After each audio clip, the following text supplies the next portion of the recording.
Mga kababayan ko, naririto ako muli upang tuparin ang ating katungkulan at magbigay ng ulat sa inyo tungkol sa estado ng ating bansa at sa mga ginagawa ng inyong pamahalaan.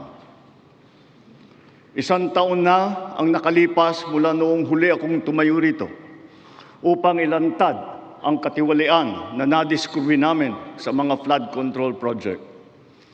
Gaya ng aking ipinangako sa inyo, nagsagawa tayo ng malawakan at malalimang investigasyon na walang pagkikiling kahit kanino man.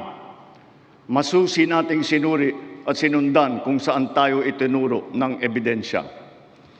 Lahat ng kailangang gawin ay ginawa natin upang matuntun ang punot dulo. Mayroon ng mga unang nakasuhan at nakulong, mga kontratista, matataas na opisyal, pati na mga mambabatas. At dumating na tayo sa punto na ayon sa Ombudsman ay malapit na ang paghain ng patong-patong na kaso labang sa dating speaker.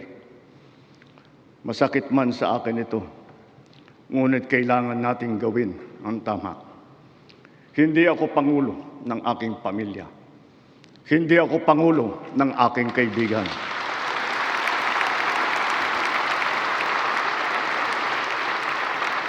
Ako ay Pangulo ng Pilipinas at ang tungkulin ko ay sa inyo, ang aking mga kapwa Pilipino.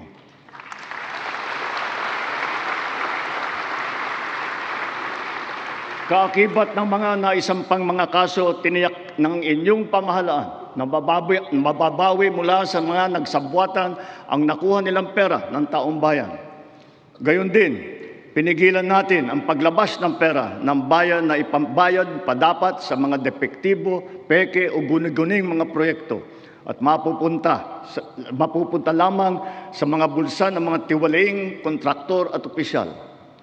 Halos 25 bilyong piso ang halaga ng nabawi, frozen at napreserbang mga pera at ari-arian ng mga akusado. Ang mahigit 800 milyong piso dito ay agad nating nabalik sa Treasury. Lahat ng mababawi mula sa mga sangkot na tiwali ay agad ibabalik sa kaban ng bayan. Ipinapaubaya na natin ang pag-uusig sa Ombudsman at sa ating mga pinalakas na National Prosecution Service. Nananalig din tayo sa makatarungang hatol ng hukuman. Makakaasa kayo na ang gulong ng hustisya ay tumatakbo.